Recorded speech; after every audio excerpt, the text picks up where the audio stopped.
जय हिंद दोस्तों, सबको नमस्कार। श्री शिवाय नमस्तुभ्यम। आज एक बार फिर से आप लोगों के लिए नया वीडियो लेकर हम आए हैं। ठीक है, मैं हूं कुमार वीरेंद्र। आप लोगों का बहुत बहुत स्वागत है। आज की वीडियो व्यष्टि अर्थशास्त्र यानी जिसको माइक्रो इकोनॉमिक्स बोलते हैं, इससे संबंधित है। ठीक है, और यह क्लास 12th के विद्यार्थी जो आर्ट्स, कॉमर्स, साइंस तीनों संकाय में इकोनॉमिक्स रखे हैं उसके लिए बहुत ही महत्वपूर्ण है। साथ ही BA, MA, BCom, MCom के विद्यार्थियों के लिए भी बहुत उपयोगी है, क्योंकि व्यष्टि अर्थशास्त्र पढ़ना पड़ता है, सभी कक्षाओं में आता है तथा मांग का नियम का विवाद आते हैं। ठीक है, तो चलिए, ये बहुत ही महत्वपूर्ण वीडियो है, उपयोगी वीडियो है, तो इसको अंत तक देखिएगा। तो आज हम लोग पढ़ेंगे मांग के नियम के अपवाद, अथवा इसको मांग के नियम के सीमाएं बोलते हैं। ठीक है, इससे पहले वाले वीडियो में मांग के नियम क्या है व्याख्या किए थे, तो जो विद्यार्थी का छूट गया है वो वीडियो उसको भी देख लीजिए।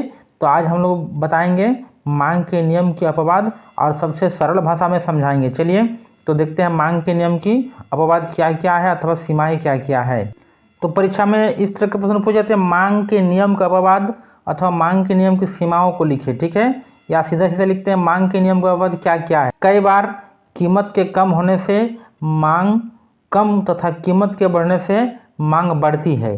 इस दशा में मांग वक्र बाएं से दाएं ऊपर की ओर बढ़ती है, जिससे मांग के नियम लागू नहीं होता है। ठीक है, मांग का नियम क्या है दोस्तों? कीमत के बढ़ने से मांग में कमी होगा और कीमत के घटने से मांग में वृद्धि होगा। यानी higher the price lower the demand, lower the price higher the demand. लेकिन कई बार ऐसी नहीं होता है, कीमत कम होने से उसकी मांग भी कम हो जाती है और कीमत बढ़ने से उसकी मांग भी बढ़ जाती है, जिसको मांग के नियम के अपवाद कहते हैं।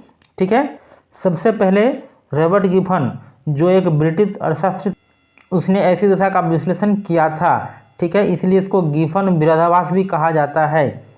जब वस्तु की कीमत बढ़ती है तो मांग भी बढ़ती है तथा कीमत के कम होने से मांग भी कम होती है। यह दशा मांग के नियम की विपरीत है, इसीलिए इसे मांग के नियम के अपवाद कहा जाता है। दोस्तों, मांग का नियम बताते हैं कीमत बढ़ने से मांग घटती है और कीमत में कमी होने से मांग में वृद्धि होती है। लेकिन बहुत बार ऐसा होता है कि कीमत की बढ़ोतरी से मांग भी बढ़ती है और कीमत की कमी से मांग भी कमी होती है, इसलिए इसको मांग के नियम का अपवाद कहा जाता है। ठीक है, तो चलिए एक एक करके मांग के नियम के अपवाद को हम लोग देखते हैं। तो मांग का नियम लागू कहाँ नहीं होता है? सबसे पहला है प्रतिष्ठा सूचक वस्तुएं। ठीक है, यानी स्टेटस सिंबल्स गुड। वेवेल पहला अर्थशास्त्री था जिसने इस नियम की अपवाद यानी इस अपवाद की व्याख्या की थी। ठीक है, कई बार किसी वस्तु की मांग उसके आंतरिक मूल्य के कारण नहीं होता, बल्कि उसकी प्रतिष्ठा होने के कारण होती है। जैसे हीरे जवाहरात, कलाकृतियाँ, महंगी कालीन आदि वस्तुएं, यानी महंगा वस्तुएं जो धनी वर्ग द्वारा इसलिए मांगी जाती है क्योंकि उन्हें सामाजिक प्रतिष्ठा या गर्वपूर्ण बनाने में सहायता करती है। ठीक है, इसलिए जितनी इसकी सामाजिक कीमत होगी उतनी इसकी मांग होगी। कहने का मतलब है इन सब वस्तुओं का कीमत जितना वृद्धि होते हैं, कीमत में बढ़ोतरी होने के साथ साथ धनी वर्ग के लोग उसको अधिक से अधिक खरीदते हैं। ठीक है, वे उनके प्रतिष्ठा के सूचक बन जाती है। तो यहाँ पर मांग का नियम लागू नहीं होता है। मांग का नियम क्या था कि कीमत के बढ़ने से मांग घटेगा, लेकिन यहाँ क्या हो रहा है? हीरे जवाहरात, कलाकृतियाँ या महंगी कालीन, महंगी महंगी गाड़ियाँ, धनी वर्ग लोग जितना कीमत में वृद्धि होते हैं, धनी वर्ग के लोग उतने ही खरीदते हैं। ठीक है, इससे उनकी प्रतिष्ठा बढ़ती है, इसलिए मांग का नियम इन सब वस्तुओं में लागू नहीं होता है। दूसरा नंबर पर है भविष्य की संभावनाओं में परिवर्तन। ठीक है, चेंज इन फ्यूचर डिक्टेशन।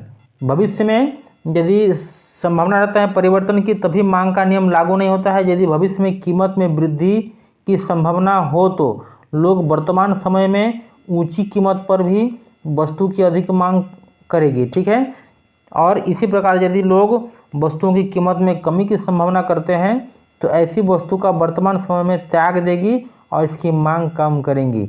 जैसे हम पहले बताएं, कीमत में वृद्धि से मांग घटती है, लेकिन जब उपभोक्ता देख लेते हैं कि वर्तमान में भी ऊंची कीमत है लेकिन और भविष्य में क्या होगा, ऊंची कीमत होने की संभावना है, तो लोग क्या करते हैं, इस वस्तुओं को अधिक खरीद के रख लेते हैं।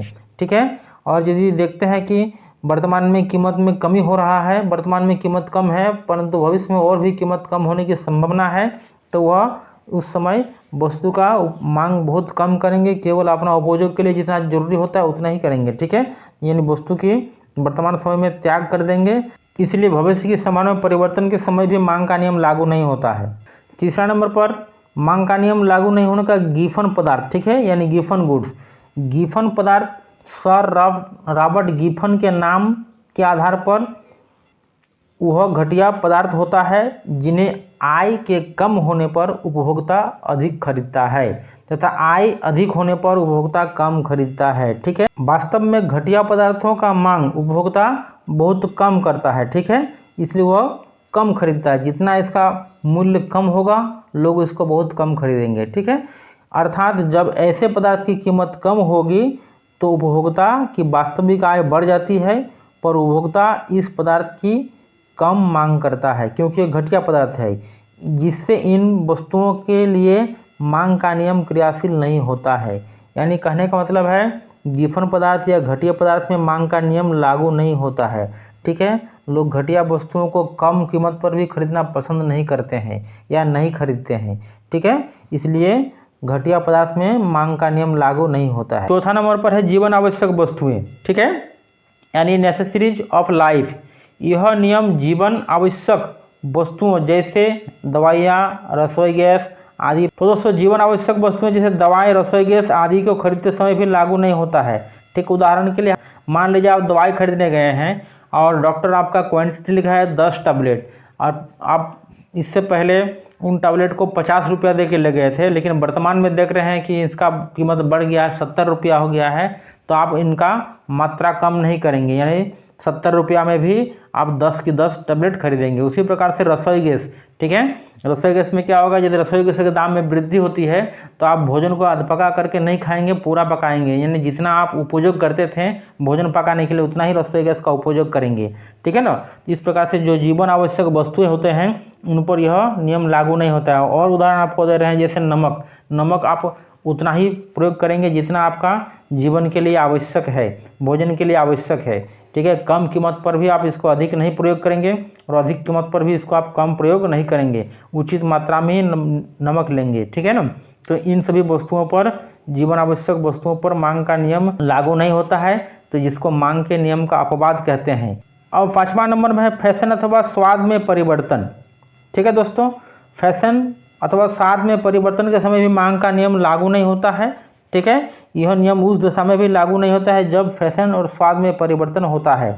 बहुत बार ऐसा देखा जाता है जब किसी वस्तु का फैशन चल जाते हैं, उसकी कीमत कम होने पर भी उपभोक्ता उसको नहीं खरीदते हैं, और स्वाद में परिवर्तन के कारण भी कम कीमत वाला वस्तु उपयोग नहीं करते हैं, ठीक है। यदि किसी वस्तु का फैशन चला जाता है तो कम कीमत पर भी इसकी मांग अधिक नहीं होगा। उसी प्रकार से स्वाद में परिवर्तन, मान लीजिए आप किसी वस्तु का उपयोग करते हैं और उसका स्वाद आपको अच्छा नहीं लगता है, तो उसके कम कीमत पर भी आप उसको नहीं खरीदेंगे। और ऐसे वस्तुएं जो महंगा है लेकिन आपका स्वाद भा गया है, स्वाद आपको अच्छा लग रहा है, उसको अधिक कीमत पर भी आप उसको प्रयोग कीजिएगा। तो फैशन और स्वाद में परिवर्तन पर भी मांग का नियम लागू नहीं होता है। तो इस प्रकार से फैशन और स्वाद में भी मांग का नियम अपवाद जो होता है लागू होता है, ठीक है। तो ऊपर बताए गए अपवादों के कारण मांग नीचे की ओर बढ़ती है, अर्थात इनमें मांग का नियम लागू नहीं होता है, इसी को मांग का नियम का अपवाद कहते हैं। तो आज की वीडियो में दोस्तों इतना ही। अगला मुलाकात फिर से बहुत जल्द आप लोग का अगले वीडियो में होगा। तब तक लोग पढ़ाई करिए, मस्त रहिए, स्वस्थ रहिए।